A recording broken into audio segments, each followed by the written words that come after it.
On the 11th of May, 1979, a 66-year-old woman died alone in a hotel suite in Los Angeles.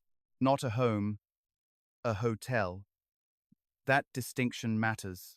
The Beverly Wilshire had been her world for months by then, a set of rented rooms she rarely left. The curtains drawn against the California sun, half-empty glasses of Coca-Cola on the nightstand, books stacked beside the bed that no one believed she still opened. She was too frail to stand without help, too fragile, by the end, for almost anything. When the news broke, it landed quietly. No flags lowered, no broadcasts interrupted. 10 people came to the funeral. 10. One biographer later claimed that $3,500 was all that remained in her bank account, though a few people who had known her disputed the figure, as though the exact number somehow changed the story. It didn't. Her name was Barbara Hutton, and, at 21 years old, she had been worth $50 million. That fortune built not on old land or inherited titles, but on the nickels and dimes of ordinary working Americans had taken her grandfather, Frank Winfield Woolworth, an entire lifetime to accumulate. He rose before dawn. He negotiated in person. He paid cash and kept meticulous records and trusted no one he didn't have to. Barbara spent it in roughly 4 decades. Along the way, she married 7 men. 2 were princes. 1 was a count, 1 was a baron, 1 was a diplomat, 1 was an artist, and 1 was Cary Grant, the only name on that list the world still remembers, and the only husband who left her exactly as financially intact as he found her. The other 6 did not. The press had a name for her, the poor little rich girl. They coined it early, wielded it like a joke, and never once reconsidered. It was meant as mockery. A spoiled heiress who couldn't hold on to her money or her men. A cautionary tale dressed in couture. A punchline with a trust fund. But mockery, held long enough, has a way of becoming something else entirely. By the end, the phrase fit her like an epitaph, and not the cruel kind they intended. The truer kind. The kind that arrives when you finally understand what you were actually looking at. This is the story of how the largest retail fortune in American history was taken apart, quietly and methodically, one marriage at a time. It is also the story of a woman who could summon cars and palaces and princes with a single phone call, and who spent her entire life unable to purchase the only thing she actually needed. No one ever thought to ask what that was. That, too, is part of the story. Before there was a fortune, there was a farm. And before there was a farm boy with a vision, there was just a boy who hated farming. Frank Winfield Woolworth was born on the 13th of April, 1852, on a small plot of land near Rodman in Jefferson County, New York, the kind of place that doesn't appear on maps people bother to keep. His parents, John and Fanny, were devout Methodists who worked the land, kept their heads down, and raised 2 sons with little money and no particular expectation of more. Frank left school at 16. He never went back. What he had instead of education was observation, a quality that would eventually prove worth considerably more. From the time he was old enough to form an opinion, Frank Woolworth wanted to sell things, not grow them, not build them, sell them. In 1873, he talked his way into an unpaid apprenticeship at Augsbury and Moore, a dry goods store in the nearby town of Watertown. No salary, no guarantee of one. He took it anyway. He was, by most honest accounts, a poor salesman, awkward with customers, uncomfortable with the back and forth of haggling, and eventually handed a pay cut when business softened, which is the retail world's gentlest way of telling someone they are not working out. But while the more experienced clerks moved through their days on habit and routine, Woolworth was watching something they had long stopped seeing. Merchandise sat locked behind glass counters. Goods were stored in drawers, out of reach, out of sight. A customer who wanted to examine anything had to ask permission first, had to justify the act of looking before they were allowed to touch. The transaction began with a small humiliation, and no one in the store seemed to find this strange. Woolworth found it backwards. He believed, with the conviction of someone who had never been told his instincts were worth anything, that goods ought to sell themselves, that if you put something within reach and attached a clear, honest price to it, people would buy it without being persuaded. It was a radical idea dressed up as common sense. In 1878, he got the chance to test it. The store had accumulated slow-moving inventory that was quietly becoming a problem, and Woolworth convinced his employer to let him arrange it openly on a counter where customers could browse and handle the merchandise freely. Every item, 5 cents. The goods moved faster than anyone had anticipated. Woolworth watched it happen and understood immediately what he was looking at. He borrowed $300 and opened his own 5-cent store in Utica, New York. In February of 1879, it failed within weeks. Most men, at that point, would have considered the matter settled. Woolworth was not most men. A few months later, he opened a second store in Lancaster, Pennsylvania, this time expanding the price range to include items at 10 cents. And that store succeeded. Quietly, undramatically, and completely.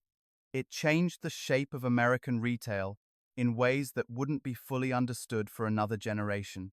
The model was deceptively simple. Fixed prices, clearly marked, open shelves, no middlemen, merchandise bought directly from manufacturers in bulk, at the lowest possible cost, paid for in cash on delivery.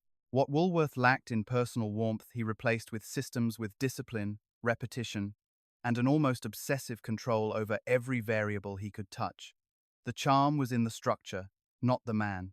12 locations by 1889, 59 by 1900.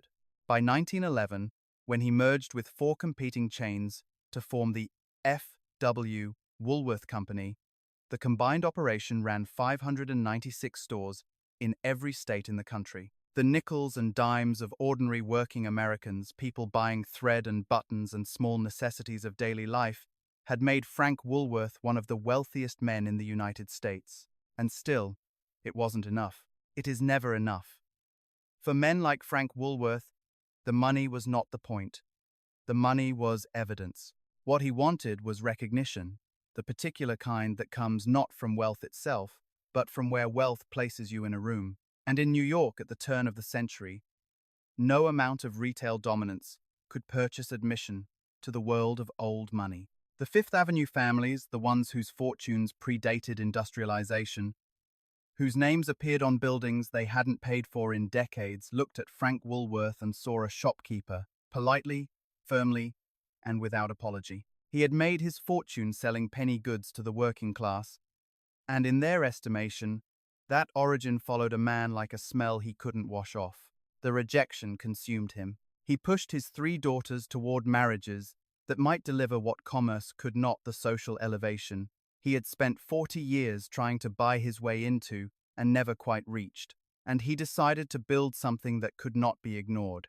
The Metropolitan Life Insurance Tower had recently risen 700 feet above Madison Square, claiming the title of tallest building in the world. Metropolitan Life had, earlier in his career, denied Woolworth a loan. He had never forgotten the slight men who come from nothing rarely forget the specific moments they are turned away, and now he had the resources to respond to it architecturally. He hired Cass Gilbert and told him one thing: make it 50 feet taller than theirs. Gilbert delivered. The Woolworth building rose at 233 Broadway in Lower Manhattan, a neo-Gothic tower of terracotta and steel, 792 feet into the New York sky, its facade bristling with gargoyles and ornamental detail, its lobby sheathed in marble and mosaic. Woolworth paid the entire $13.5 million construction cost in cash. On opening night in April of 1913, President Woodrow Wilson pressed a button in Washington that illuminated 80,000 light bulbs across the building's face simultaneously. The Cathedral of Commerce, they called it. The newspapers were impressed. The public was awed. Fifth Avenue remained unmoved. You cannot build your way into a world that has decided, on principle, not to receive you. He spent the rest of his life circling the edges of a society that acknowledged his tower and declined his company, and channeling the frustration into increasingly erratic behavior. He stopped seeing doctors. He refused the dentist despite pain that became, over time, impossible to ignore. Whether it was stubbornness or some private form of self-destruction is a question no one thought to ask while he was alive. On the 8th of April, 1919, Frank Winfield Woolworth died of septicemia from an untreated dental infection. He was 66 years old. His personal fortune was estimated at $76 million. His company operated more than 1,000 stores across the country, and the vast wealth he left behind accumulated through 40 years of discipline, system, and grinding efficiency had no meaningful protections attached to it whatsoever. No binding trusts, no conditions, no structures designed to preserve what he had built, or to protect the people who would inherit it from the particular dangers that come with inheriting everything at once. Among those heirs was a 7-year-old girl named Barbara. She would eventually receive a third of everything her grandfather had spent his life assembling. She had no idea it was coming. Neither did anyone think to warn her what it would cost. Barbara Woolworth Hutton came into the world on the 14th of November, 1912, in New York City, born into a household that had every material thing a child could need, and almost nothing else. Her mother, Edna, was the middle daughter of Frank Woolworth.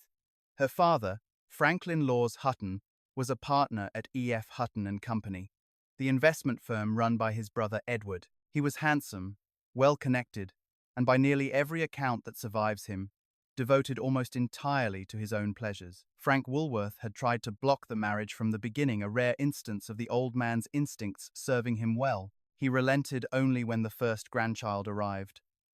By then, it was already too late to matter. The marriage was a quiet catastrophe, dressed in Upper East Side respectability. Franklin drank heavily and kept mistresses with a casualness that suggested he saw no particular reason to hide them. Edna, lonely and humiliated in the specific way that only a certain kind of gilded marriage can produce, reportedly sought comfort of her own with a man named Bud Bouvier, the youngest brother of John Vernon Bouvier, whose son would one day father Jacqueline Kennedy.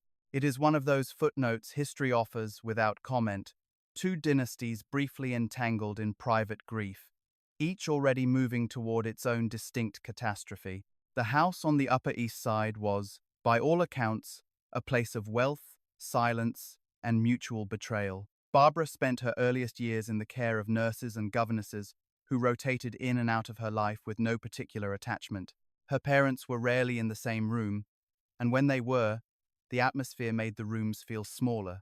Then, on the 2nd of May, 1917, everything that came before it became prologue.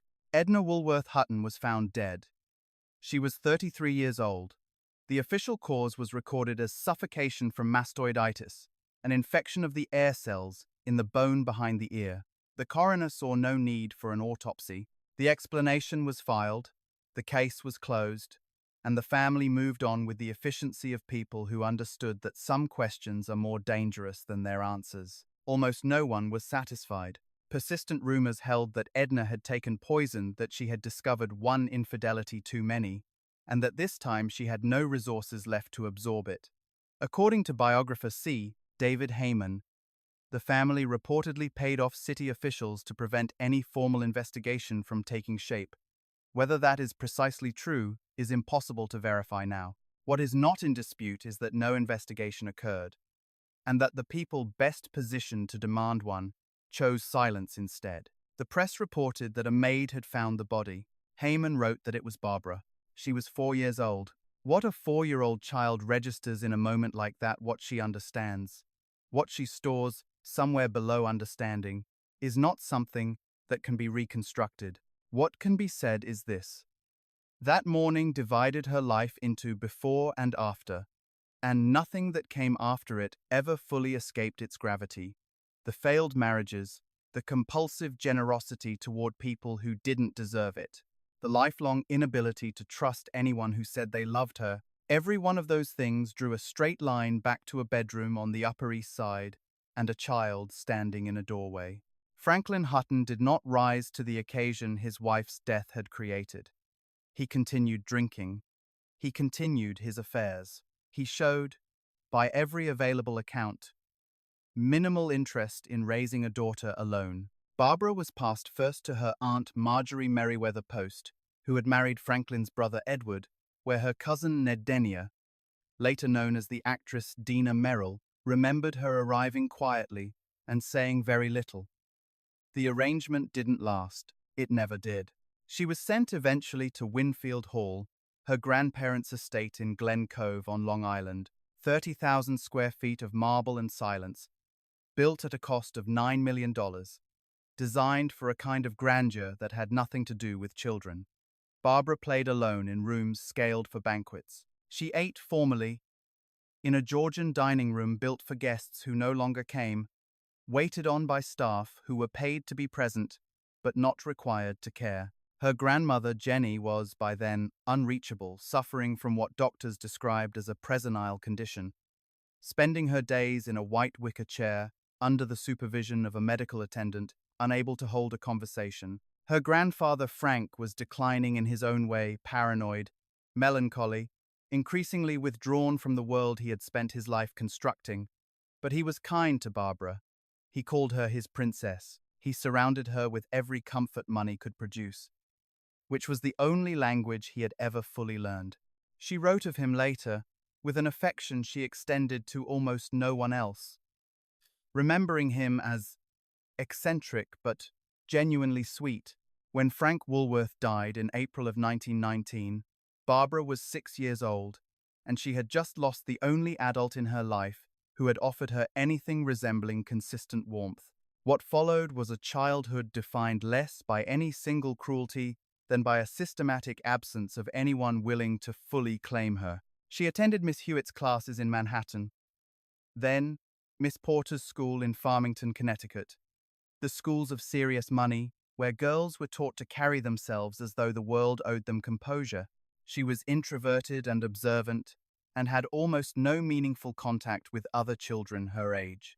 Her one true companion was her first cousin, Jimmy Donahue, 3 years younger, the son of her aunt Jessie Woolworth Donahue, and himself an heir to a portion of the Woolworth fortune. The two recognized each other immediately. The way children raised in adjacent kinds of loneliness tend to, wealthy, neglected, and largely left to make sense of their lives without adult guidance. They built a friendship on the shared understanding that the rooms they occupied, however magnificent, were not built for them. Jimmy would grow into a man of spectacular recklessness, extravagant, self-destructive, eventually dead at 51 from alcohol and barbiturates. The trajectory was already visible in the boy. Barbara's was visible too, to anyone paying attention. The isolation dressed in luxury, the loneliness performed as spectacle, the habit, already forming before she turned 10, of filling enormous spaces with everything except the thing that was actually missing. She had not yet learned the word for what she was looking for. She would spend the rest of her life searching for it in entirely the wrong places. In 1924, Barbara's grandmother, Jenny Woolworth, died and left her approximately $26 million, placed in a trust. A second trust, around $2 million in stock, drawn from Edna's separate inheritance, was established alongside it. Both were administered by Franklin Hutton, which, given everything, might have been cause for alarm. It wasn't. Whatever Franklin Hutton failed at as a father, and the list was considerable, he was a genuinely gifted investor. In the years leading up to October 1929, he quietly liquidated the most volatile holdings in Barbara's portfolio before the market collapsed and took the rest of the Woolworth family's wealth down with it. While her aunts and cousins absorbed devastating losses, Barbara's inheritance survived largely intact. By the time she turned 21 in November of 1933, the trust had grown to roughly $42 million. Her mother's separate estate added another $8 million on top of that. In today's terms, the combined figure would exceed $1 billion. Barbara Hutton was, by any honest measure, one of the wealthiest women on earth. She had also, at that point, never attended a dinner party as an adult. Her formal introduction to society came 3 years before the full inheritance arrived, on her 18th birthday in November of 1930. Her father arranged a debutante ball at the Ritz-Carlton in New York. The event cost $60,000. To understand what that means, you have to understand what 1,930 looked like outside the Ritz-Carlton. The stock market had collapsed the previous autumn. Banks were failing across the country. Breadlines had formed in cities from New York to Los Angeles. Millions of American families could not reliably feed themselves. The depression was not yet named, but its shape was already unmistakable, and it had settled over the country with the particular cruelty of a disaster that arrives slowly enough for everyone to watch it coming, and not fast enough for anyone to stop it. Into this, 4 orchestras playing through the night, 200 waiters serving 1,000, 7-course midnight suppers, and 1,000 breakfasts, 2,000 bottles of champagne uncorked before dawn. Maurice Chevalier, dressed as Santa Claus, greeting guests at the entrance. Rudy Vallee performing, members of the Astor and Rockefeller families moving across a dance floor, while outside on the surrounding blocks, men stood in lines, waiting for bread. Every guest received, upon departure, a small jewelry case containing unmounted diamonds, emeralds, rubies, and sapphires. The backlash was immediate, savage, and entirely directed at Barbara. Newspapers printed the cost of the party alongside photographs of soup kitchens, a juxtaposition so obvious it barely required editorial comment.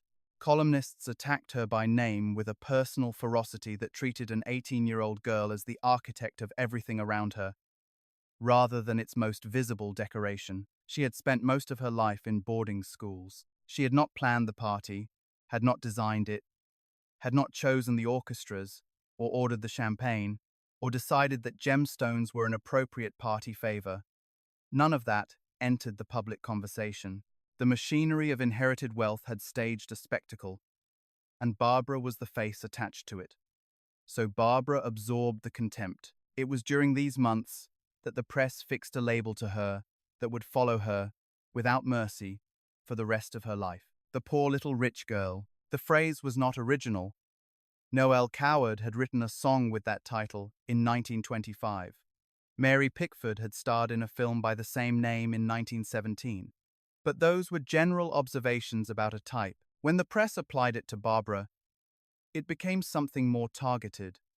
A verdict rendered in public, without trial, on a young woman whose primary offense was being the inheritor of someone else's fortune at a time when fortunes had become obscene. The songwriters followed.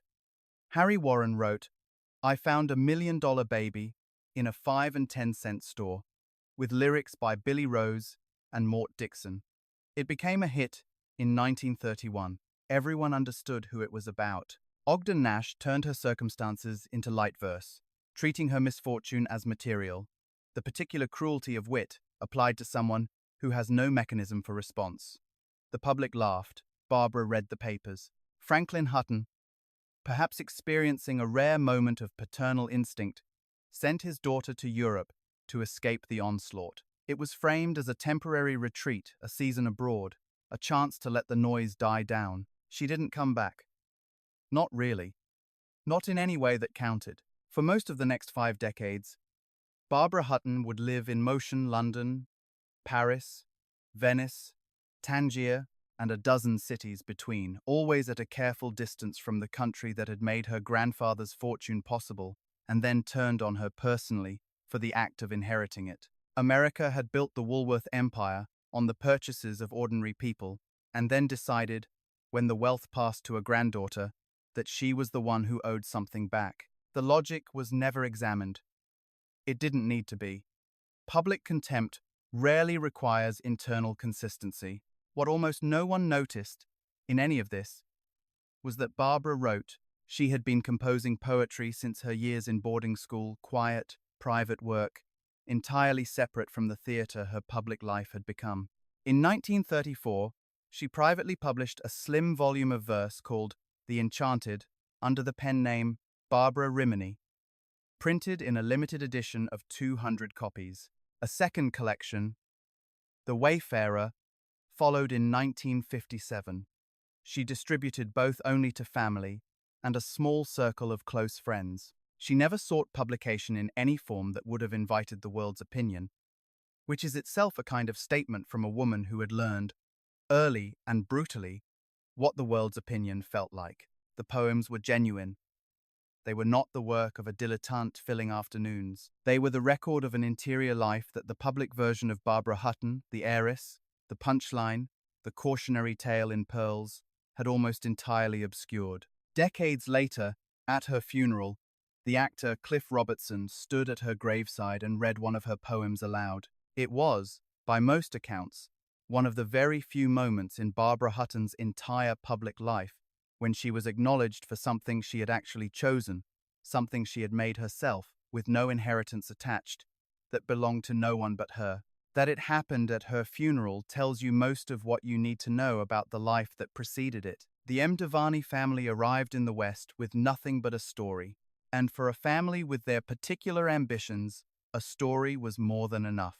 Their father, General Zakaria Mdivani, had served as an aide to the Russian Tsar before the revolution made that association dangerous and exile unavoidable. When the Soviets completed their invasion of Georgia in 1921, the 5 Mdivani children, 3 brothers, 2 sisters, fled first to France, then onward to the United States, carrying whatever portable version of themselves would travel best across borders. In Georgia, the family had held the rank of Asnori, a form of low, untitled nobility, modest in standing, unremarkable in lineage. Somewhere in the crossing between languages and continents, between Tbilisi and Paris and New York, that modest rank was quietly, systematically expanded. By the time the Mdivani settled into the drawing rooms of Europe and America, they were introducing themselves as princes and princesses. No one checked. This is the thing about certain social circles, the ones defined by old money and older manners, that predators have always understood better than their targets. The less anyone wants to be the person who asks an embarrassing question. Questioning a title implies you weren't certain of your own. And so the Mdivanis moved through rooms that should have been closed to them, and doors opened, and no one said a word. What they lacked in actual lineage, they compensated for with strategy, cool, patient, and remarkably well coordinated for a family supposedly united only by shared misfortune. All 5 of them married into wealth or fame. The eldest brother, Serge, married the silent film star Pola Negri, then extracted himself with practiced efficiency once the crash of 1929 rendered her fortune no longer worth the inconvenience. The middle brother, Alexis, married Louise Astor Van Allen, a great-granddaughter of the Mrs. William Astor, the woman who had once defined the ceiling of New York society, and, in a detail that would prove significant, one of Barbara Hutton's own close friends. The press, as it always does when a pattern becomes undeniable, gave the family a name. They called them the Marrying Mdivanis. It was meant as a wry observation. It was, in fact, an accurate description of a family enterprise. What came next was not romance. It was architecture. In the summer of 1932, a group that included Alexis, his wife Louise, Barbara, and Alexis's sister Rusi gathered in San Sebastian, Spain. Rusi Mdivani was the family's most deliberate operator, charming, watchful, and entirely clear-eyed about what Barbara Hutton represented. While the others treated the vacation as a vacation, Rusi was working. She arranged for Barbara and Alexis to be found together in a compromising position in a guest cottage. She timed the arrival of Louise and the other witnesses herself, with the precision of someone who had rehearsed the sequence. When the group walked in, the scene was exactly what she had designed it to be. Barbara fled to Paris, humiliated and frightened. Rusi followed. The message she delivered was straightforward. Marry Alexis, or the story goes public. Barbara was 20 years old. She had spent the last 2 years as the target of a press that had already demonstrated its appetite for her destruction. The threat of another scandal, this one involving a married man, a betrayed friend, a compromised reputation, was not abstract. She understood exactly what it would cost her. Alexis and Barbara were married on the 22nd of June, 1933. 933, in a Russian Orthodox church in Paris. Franklin Hutton provided a dowry of $1 million. The New York Daily News marked the occasion with the observation that an American heiress was spending money collected from poor people on a foreigner whose name the paper had already forgotten. The cruelty was in the casualness of it, the way the press had made mockery of Barbara so routine that it no longer required effort. On their wedding night, Alexis looked at his new bride and told her she was too fat. Barbara was 5 feet 4 inches tall and weighed 148 pounds. She began restricting the following morning. Black coffee.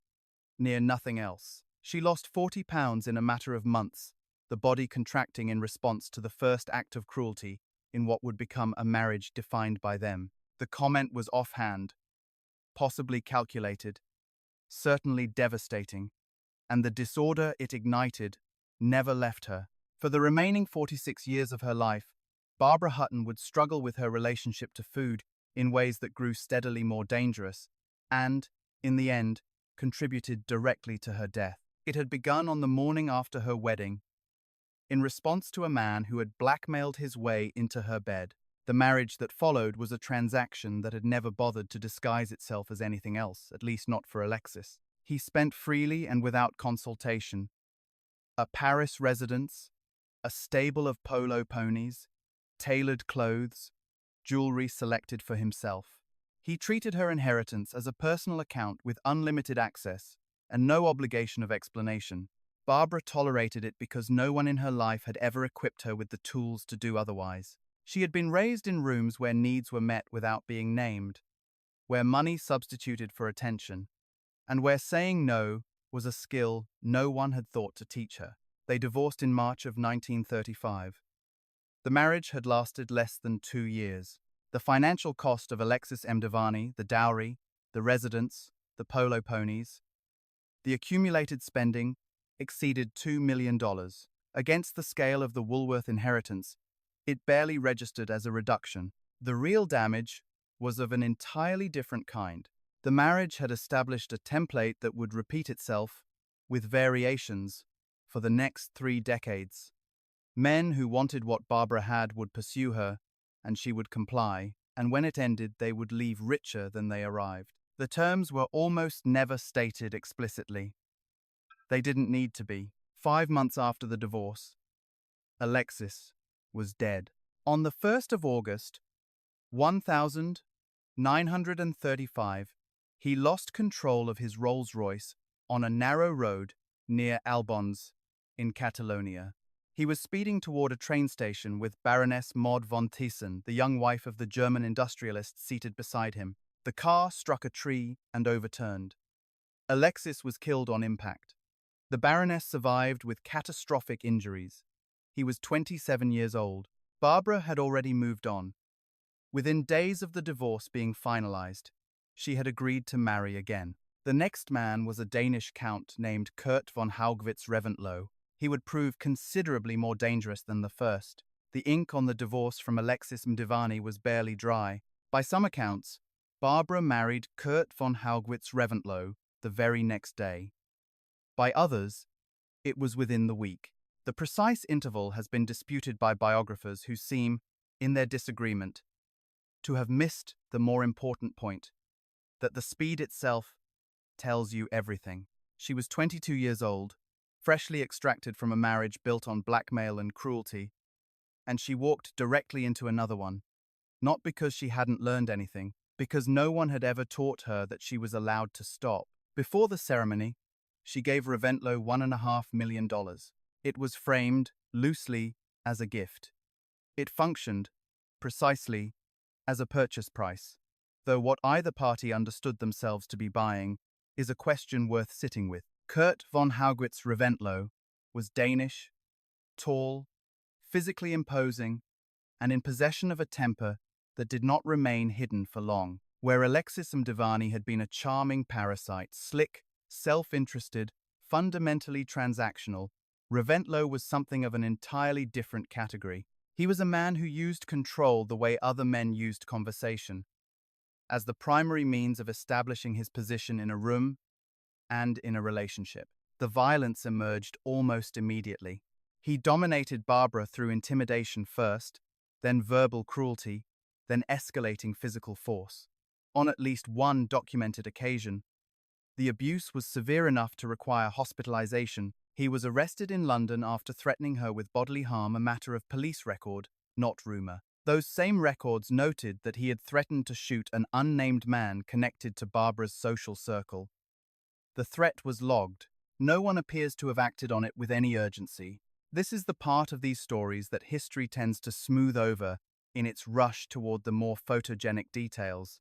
The titles, the jewels, the parties, the divorces, the part where a woman is being hurt, systematically and with apparent impunity, inside a marriage that the outside world regards as a glamorous misadventure. Barbara Hutton's second marriage was not a romantic miscalculation. It was, for a meaningful stretch of years, a cage with a count inside it.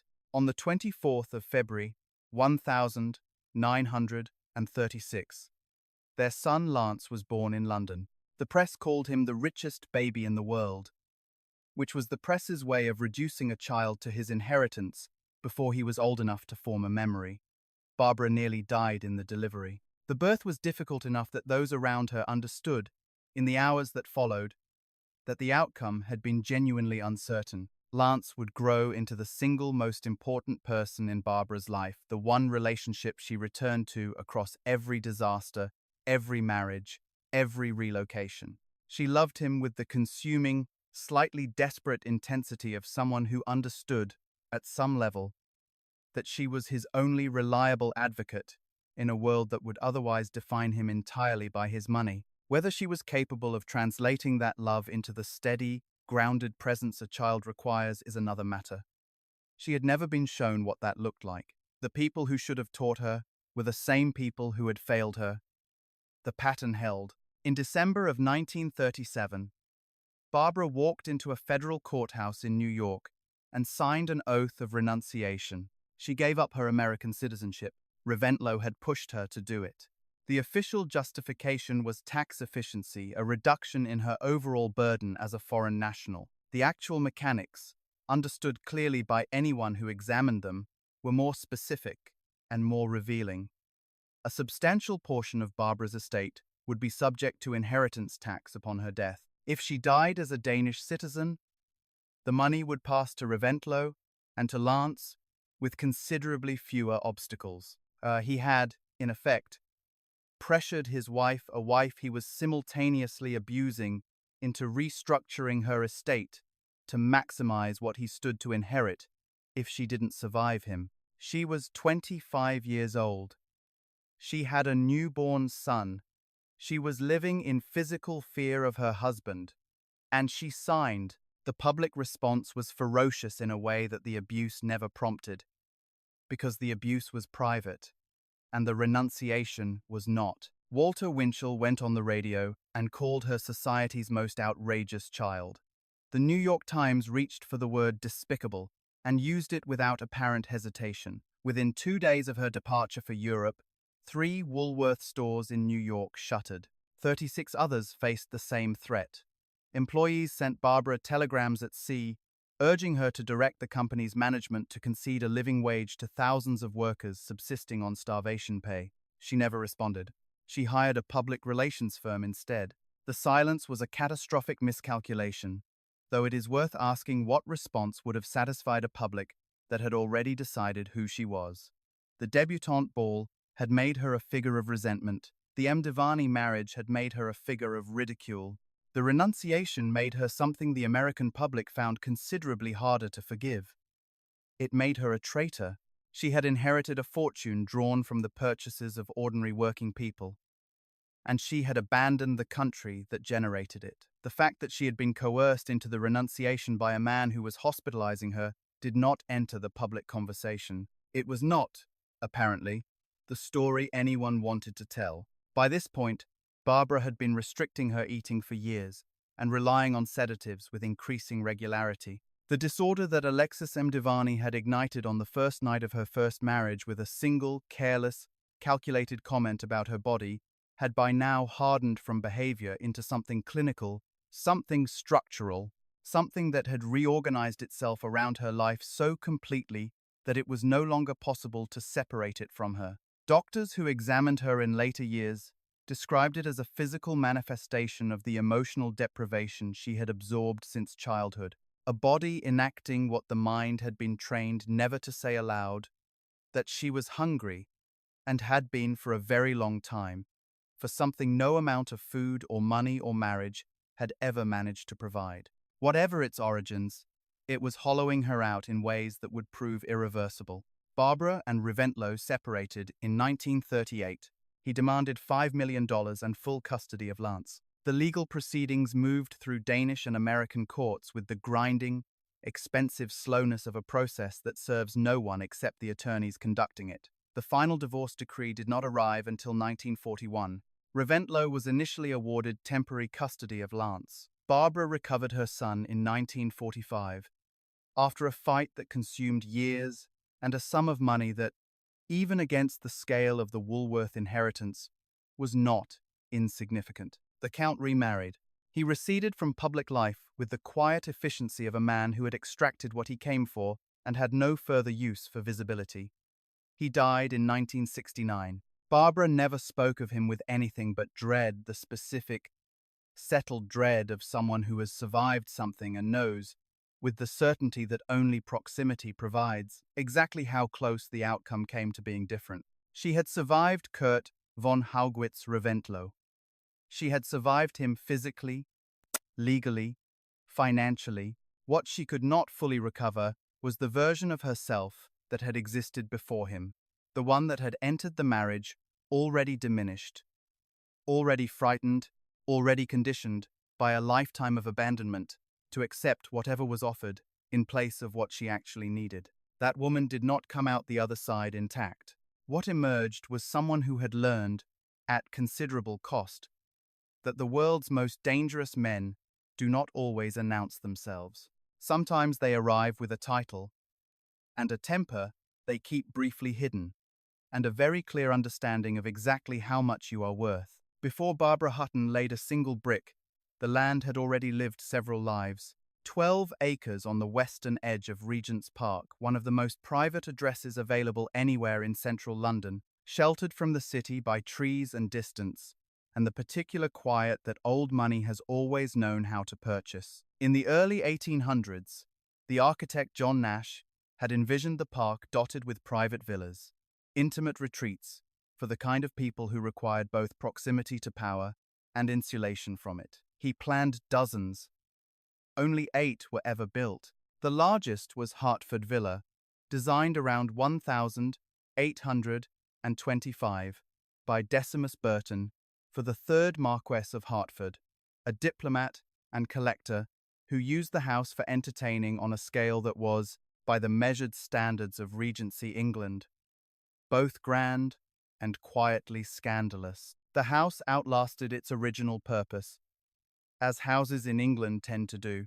During the First World War, it was repurposed as a hospital for soldiers who had been blinded in the fighting men learning, in those same elegant rooms, to navigate a world they could no longer see. The charity that ran it kept the name Street Dunstan's long after the last patient had gone. By the 1920s, the building had fallen into serious disrepair. A fire in 1936 finished what neglect had started. Barbara and Reventlow purchased the site that same year. The Crown Estate Commissioners granted demolition and rebuilding permits in August. Barbara commissioned the firm Wimperis, Simpson and Guthrie, whose lead designer, Leonard Rome Guthrie, drew up a neo-Georgian house, red brick, Portland stone, slate mansard roof, a columned portico, 13 bays across the front facade. Inside, rooms scaled for diplomatic entertaining. Construction took 15 months. The house was finished in January of 1938. She named it Winfield House.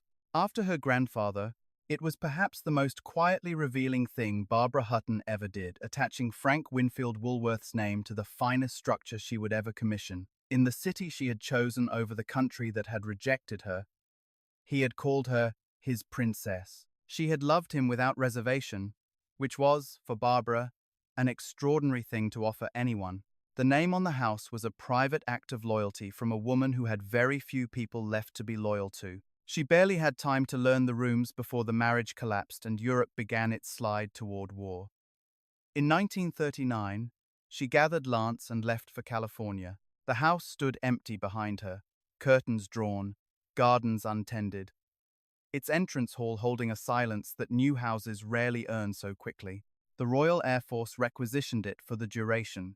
Officers used the rooms as a club, played football on the Great Lawn, and named their team with the dry, affectionate humor the English deploy in exactly these situations, Barbara's own. The war did to Winfield House what it did to so much of London. Left it standing, but aged beyond its years. When Barbara returned after the fighting ended, she found buckled floorboards, peeling walls, shattered windows, electrical wiring hanging loose from ceilings that had once been immaculate. 7 years and a world war had reduced the house she built to something that looked abandoned for decades. She stood in the entrance hall and made a decision that caught everyone around her off guard. She called her lawyer in New York and told him to give the house to the United States government. The price was $1. President Truman accepted in a personal letter. After extensive renovation, Winfield House became in 1955 the official residence of the American ambassador to the Court of St. James's, a function it has served without interruption ever since. Presidents and prime ministers have been received in those rooms. Alliances have been shaped over dinners in spaces Barbara once moved through with a man she was, in the most literal sense, trying to survive. The house outlasted everything else she owned. The marriages ended. The Tangier Palace was sold. The jewelry was scattered. The fortune reduced to almost nothing. Winfield House remained still standing, still in use, still carrying the name of a farm boy from upstate New York who left school at 16 and spent 40 years building something from nothing, one nickel at a time. His granddaughter put his name on the one thing she gave away without asking for anything in return. Of everything Barbara Hutton spent, lost, or had taken from her across 6 decades, that single dollar may be the transaction that most honestly reflects who she actually was beneath the titles, the spectacle, and the long, accumulated wreckage of being wanted for everything except herself. The headline writers had their fun before the wedding invitations were even sent. When rumors circulated in 1942 that Barbara Hutton was involved with Cary Grant, the tabloids did what tabloids do. When two famous names present themselves as an obvious opportunity, they fused them into a single phrase: cash and carry. It landed perfectly. It was repeated everywhere.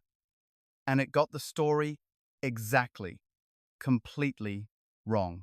Archibald Alexander Leach was born on the 18th of January, 1904, in Horfield, a working-class district of Bristol, England, where his father pressed suits in a clothing factory, and the prospects available to a boy of his circumstances were modest and clearly defined.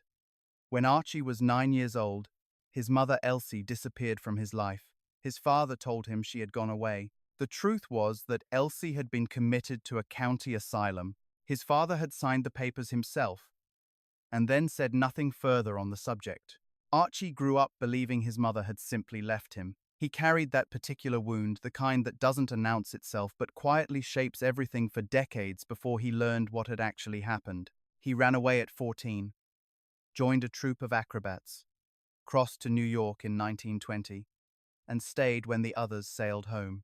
He drifted through vaudeville, changed his name, and by the early 1930s had arrived in Hollywood. Within 5 years, he was one of the highest-paid actors in the industry. But he never shed the instincts of the boy from Horfield. He negotiated his own contracts, kept meticulous track of every dollar, and maintained the financial discipline of someone who understood, in his bones, what it meant to have nothing. His name, by then, was Cary Grant. Barbara and Grant were introduced through Dorothy DeFrasso, an American countess who navigated Hollywood and European aristocracy with the practiced ease of someone equally at home in both at a dinner party in Los Angeles in the summer of 1941.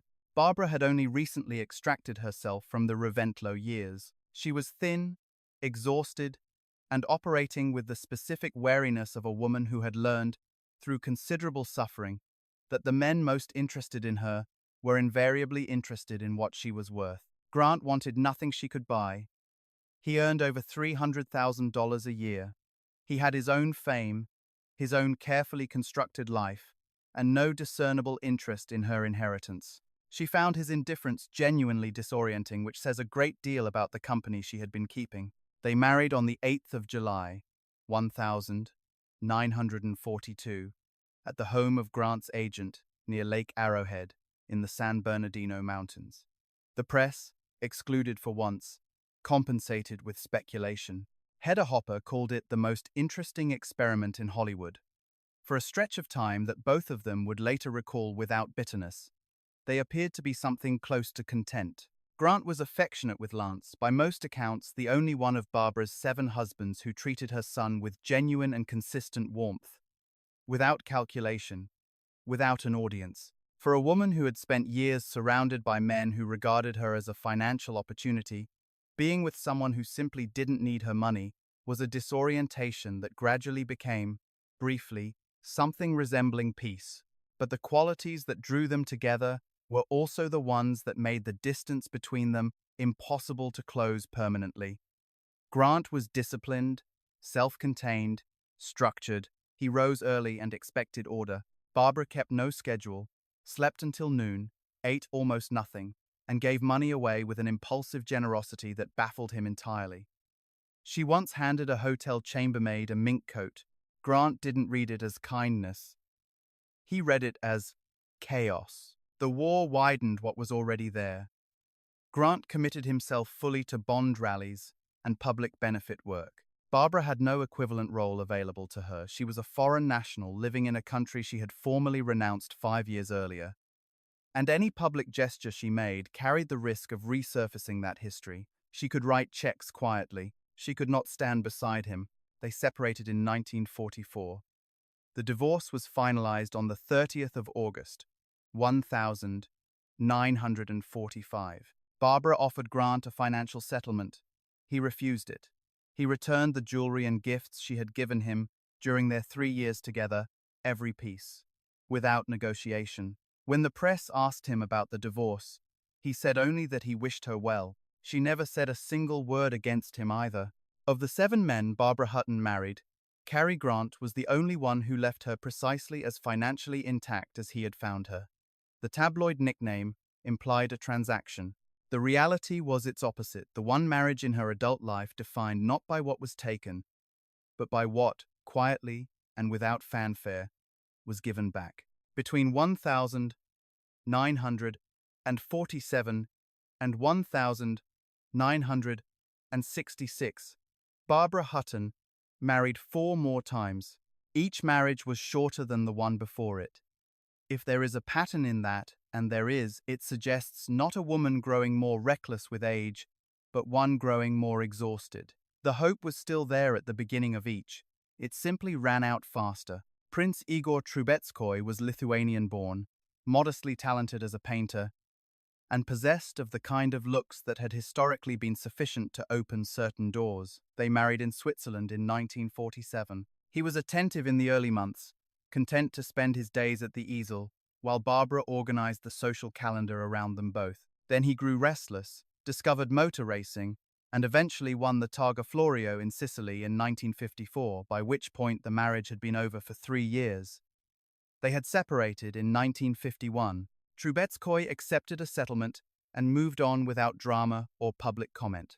He was, relative to what followed, practically unremarkable. Porfirio Rubirosa was Dominican, darkly handsome, and operated with the focused efficiency of a man who had identified his professional specialty early and refined it over decades. He had been married to the daughter of the Dominican dictator Trujillo, then to the French actress Danielle Dario, then to Doris Duke, the tobacco heiress who reportedly gave him $1 million and a string of polo ponies when it ended.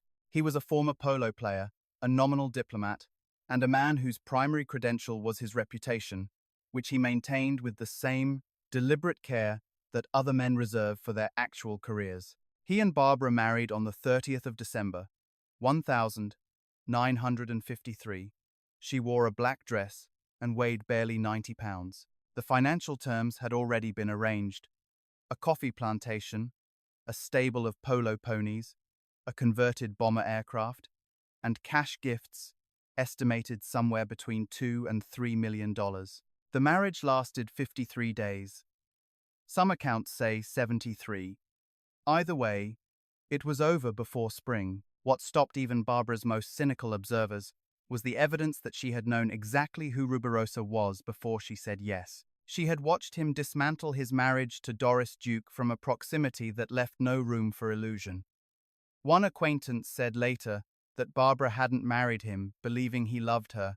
She married him, the acquaintance suggested, because she was tired of pretending the next one would be different. That is either the saddest sentence in this story or the most honest one. Baron Gottfried von Cram was different, though not in the way Barbara needed him to be. A former tennis champion who had reached the Wimbledon final twice in the 1930s, he had also spent time in a German prison during the war, convicted under laws that criminalized homosexuality. After his release, he rebuilt his life with the same quiet composure he had brought to center court. He was kind to Barbara, genuinely, consistently kind, without agenda. The marriage, which began in 1955, was cordial and warm in ways her previous unions had never managed. He was also, by his own later acknowledgement, unable to give her what she most wanted. They separated in 1959. He remained a friend, one of the very few former husbands she could say that about.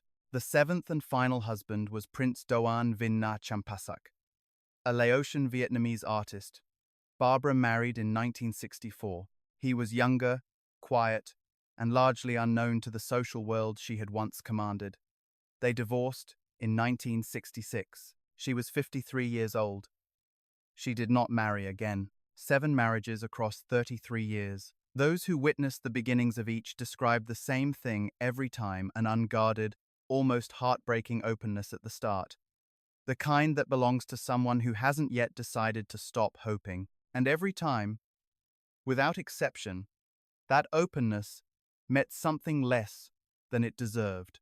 Eventually, even Barbara Hutton stopped waiting for the outcome to change. The city sat at the northwestern tip of Africa, 14 miles across the strait from Spain, close enough to Europe to feel connected to it, far enough to operate by entirely different rules. Between 1923 and 1956, Tangier existed under international administration, claimed by no single country and governed, in practice, by the collective agreement to govern it as little as possible. The result was a place of extraordinary and deliberate ambiguity, loose laws, minimal taxation, almost no oversight, and a population assembled from every category of person who required, for one reason or another, a city that asked no questions. Currency traders and smugglers operated alongside diplomats and artists in the winding lanes of the Medina. Paul Bowles arrived in 1947 and never left. William Burroughs came a few years later, writing in cheap hotels above the port. For anyone with money and a genuine need to disappear, Tangier was, functionally, ideal. Barbara Hutton arrived in the late 1940s and understood it immediately. She bought a house in the Casbah, the old fortified quarter, occupying the highest ground above the harbour, its medieval walls holding a labyrinth of narrow streets that the 20th century had not yet fully reached. Then she bought the house beside it, then another. Over time, she merged them into a single compound she called Sidi Hosni, a palace of reportedly 60 rooms that climbed the hillside in a maze of tiled courtyards, carved archways, and rooftop terraces with unobstructed views across the water to the Spanish coast. She filled it with silk carpets, antique screens, jade carvings, and furniture carried up through the Casbah's medieval lanes by teams of porters, since no vehicle could navigate the passages. From the street, the entrance was modest, a door in a wall, unremarkable, anonymous. Inside, the scale was staggering. She hosted candlelit dinners for 40 guests in rooms that felt, to those who entered them, entirely removed from the century outside.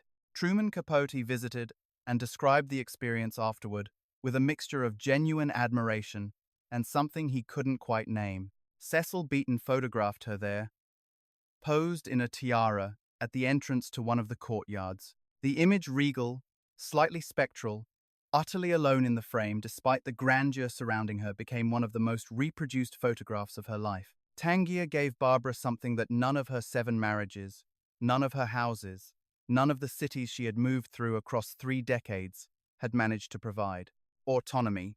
In London and Paris and New York, she had existed under permanent observation, watched, catalogued, judged, reduced to a figure the press had decided on before she walked into the room. In Tangier, she was simply the rich American in the Casbah. The city had no particular investment in her story and no appetite for the verdict that had followed her everywhere else. The locals accepted her generosity without the commentary that generosity had always attracted in Europe and America. She funded neighborhood festivals, distributed food during religious holidays, paid for a medical clinic, employed dozens of local staff at wages well above the prevailing standard.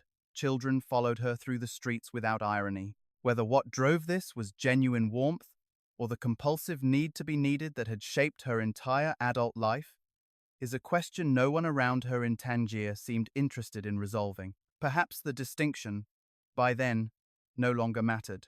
But Tangier also accelerated what was already in motion. Barbara ate less and less. Her reliance on sedatives and codeine deepened steadily. Her weight, which had been at dangerous levels for years, dropped further still. By the late 1950s, visitors described a woman who could barely climb the stairs of her own house. In her final years at Sidi Hosni, servants reportedly carried her through the Casbah in a sedan chair. She left Tangier for the last time in the mid-1970s. The palace was sold after her death. New owners stripped most of what she had installed. The bones of the compound remain in the Casbah, recognizable to anyone who knows what they are looking at. But the silk and the jade and the candlelit rooms are gone. What remains is a simpler truth: that for roughly 2 decades, a woman who had been driven out of or abandoned by every place she had ever tried to call home found something in a hillside city above the Strait of Gibraltar that she had been unable to find anywhere else. Not happiness, exactly, but something close enough to peace that, for a time, it held. The tiara had belonged to Grand Duchess Vladimir of Russia, born Marie of Mecklenburg-Schwerin, one of the most formidable women ever to navigate the Romanov court, which is saying something considerable. When the revolution came in 1917, a loyalist smuggled the piece out of the Vladimir Palace in St. Petersburg, concealed in a diplomatic bag, carried across a border that was in the process of becoming permanent. It passed through several hands over the following years before arriving at Cartier in Paris, where Barbara Hutton eventually acquired it. The tiara was set with 15 interlocking diamond circles, each suspending a single pearl drop. Cecil Beaton photographed Barbara wearing it at Sidi Hosni. In that image, one of the most reproduced of her life, she looks regal, gaunt, and entirely alone in the frame. The grandeur surrounding her only sharpens the solitude at its center. The Vladimir tiara was not an isolated acquisition. Over 3 decades, Barbara assembled one of the most significant private jewelry collections of the 20th century, buying from Cartier, Van Cleef, and Arpels, and private dealers who specialized in tracing pieces with royal provenance back through the disruptions of revolution, war, and dynastic collapse. She acquired a strand of pearls with a claimed connection to Marie Antoinette.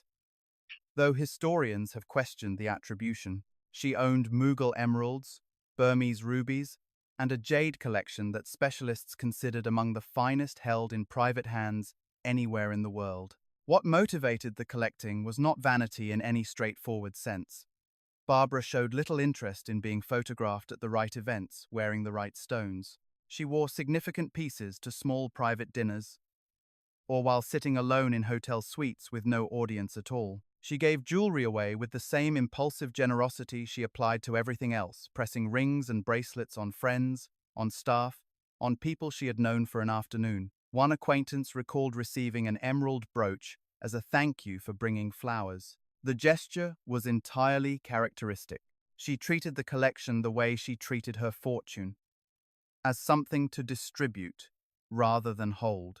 But the imperial provenance mattered to her in ways she rarely articulated and perhaps never fully examined. She sought, consistently and deliberately, pieces that had belonged to women of extraordinary historical standing. Romanov Grand Duchesses, Bourbon Queens, Mughal Empresses, women whose authority had been absolute and whose names had outlasted everything built around them. A woman who had been mocked since girlhood for inheriting a shopkeeper's fortune, who had never been granted the social legitimacy that old money withholds from new, regardless of the sum involved, surrounded herself, quietly and at enormous expense, with objects that carried centuries of dynastic weight. Whether she understood the psychology of that impulse is impossible to say. Whether she would have wanted it examined is another question entirely. What is clear is that the objects outlasted everything else. The marriages ended. The houses were sold, given away, or stripped by subsequent owners. The fortune that Frank Woolworth spent 40 years accumulating dwindled across 4 decades of Barbara's adult life to almost nothing. But the stones endured indifferent, as stones are, to the life that had passed through them, to the hands that had held them and given them away and sold them when the money ran short. Much of the collection was dispersed before Barbara died. She sold pieces during periods of financial pressure, gave others away in the waves of compulsive generosity that her advisors were powerless to moderate. After her death in 1979, what remained was auctioned.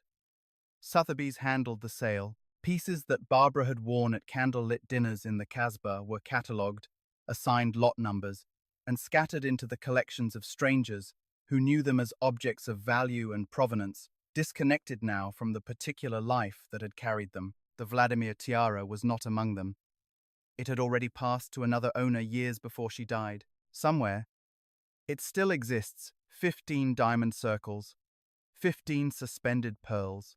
The same piece, smuggled out of a street, Petersburg Palace during a revolution, and worn by a woman in a Moroccan courtyard who looked in the photograph like someone performing Serenity for an audience she no longer trusted. The stones don't remember any of it. That, perhaps, is exactly why she wanted them. Lance Raventlow grew up in the custody of lawyers. His earliest years were divided between parents by court order. His movements across borders, scheduled by men he had never met. His childhood parceled out according to legal arrangements that had nothing to do with what a child actually needs. By the time Barbara won him back in 1945, he was 9 years old and had lived in more countries than most adults visit in a lifetime. He was quiet, self-contained, and drawn to machines, which is perhaps the most legible thing about him. Where his mother moved through the world surrounded by people she couldn't trust, Lance preferred engines. Engines followed rules. Engines didn't want anything from you. In his mid-20s, he founded Reventlow Automobiles Incorporated and set out to build an American sports car capable of competing against the European constructors who dominated road racing. The result was the Scarab, a front-engined car powered by a Chevrolet V8 that won several domestic races in 1958 and earned genuine respect from drivers and engineers who had dismissed the project.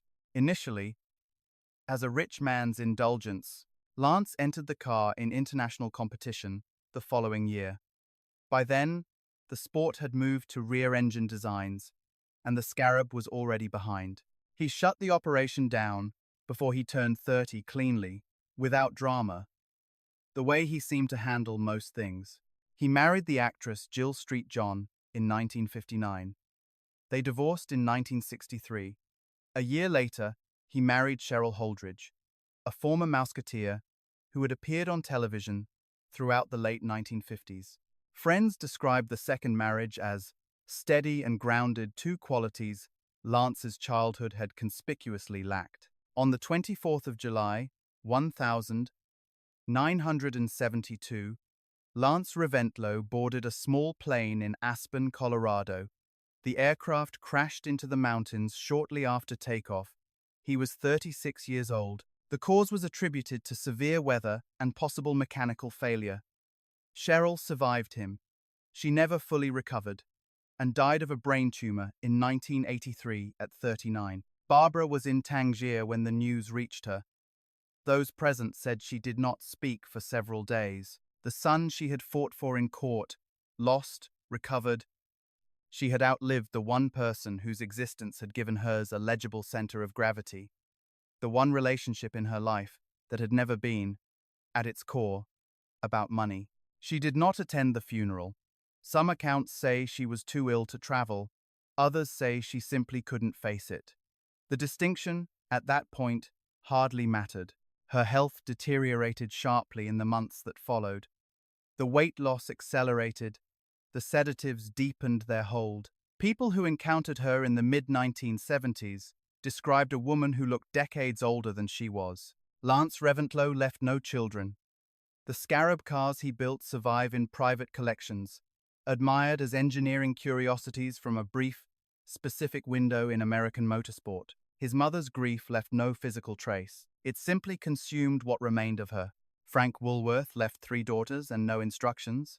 Helena, the eldest, married a businessman of modest ambition. Edna, the middle child, married Franklin Hutton and was dead at 33. Jessie, the youngest, married a man of inherited means and limited purpose. Each received her share of the estate.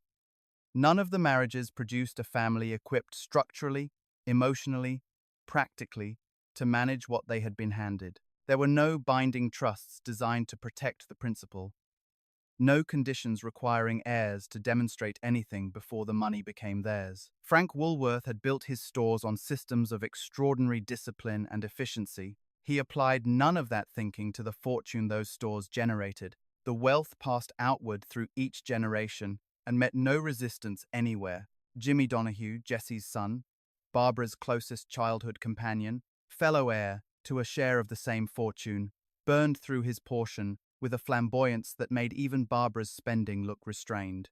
He drank extravagantly, threw legendary parties, and conducted a very public affair with the Duchess of Windsor that scandalized the remnants of their social world. He died in 1966 at 51. His death received almost no attention. By then, the Woolworth name had lost whatever gravity it once carried. The company followed the family into irrelevance. The 5 and dime model collapsed under competition from discount chains with larger footprints and lower costs. In 1997, the company closed its remaining 400 American and Canadian locations and eventually rebranded as Foot Locker. The building at 233 Broadway still stands condominiums now. Its neo-Gothic lobby preserved as a landmark that tourists photograph and architecture students study, carrying the name of a company that no longer exists in any form its founder would recognize. Barbara was not the only Woolworth heir to end in ruin. She was simply the most visible. Frank Woolworth built an empire on discipline and left it to people who had never once been required to practice any. In her final years, Barbara Hutton lived in hotels. Not because she had no other options, because hotels were the only places that still operated the way she needed the world to operate. Someone answered when she called. Meals arrived without negotiation. The staff required nothing from her beyond payment, which was, by the end, the only transaction she had enough left to manage. She moved between the Pierre in New York, the Ritz in London, and finally the Beverly Wilshire in Los Angeles, where she settled into a suite and rarely left. Sometime in the early 1970s, she quietly applied to reclaim the American citizenship she had signed away under duress 35 years earlier. The application was reportedly approved. It was an act that received almost no public attention, a reversal, conducted in near silence, of the decision that had cost her more than any of her 7 marriages combined. The world she inhabited shrank steadily. The dinner parties stopped, the visitors thinned, then disappeared, some dead, others simply absent once the money that had made her interesting was no longer reliably present. Her weight dropped below 80 pounds. A rotating staff of nurses managed her medications and the logistics of a life that had contracted to a single set of rooms. She still read. She still spoke occasionally by telephone with people from earlier chapters of her life. But the woman who had once hosted 40 guests by candlelight in a Moroccan palace now spent most of her hours in bed. She died on the 11th of May, 1979. She was 66, the same age her grandfather had been, when he died 60 years before her. Fewer than a dozen people came to the funeral. Cliff Robertson read one of her poems aloud at the graveside. It was the only moment anyone had ever publicly acknowledged that Barbara Hutton made things that behind everything the press had decided she was. There had always been a private interior life that belonged entirely to her. Advisors estimated she had given away or spent in excess of $500 million across her adult life. She gave to husbands, to strangers, to causes, to anyone who asked with sufficient conviction. It was, from the beginning, the gesture of someone who had learned that money moved people toward her and understood, somewhere beneath the willingness to believe otherwise, that it was the only thing that did. What she could not give away was the label the press had fixed to her at 18. It followed her into the mausoleum. The poor little rich girl, minted as mockery, worn as armor, buried as epitaph. The phrase outlasted the fortune, the marriages, the palaces, and the poems. It outlasted everything except the question it never thought to ask. What, exactly, had she been poor in? The answer was there the whole time. It just wasn't the kind of poverty anyone bothered to count.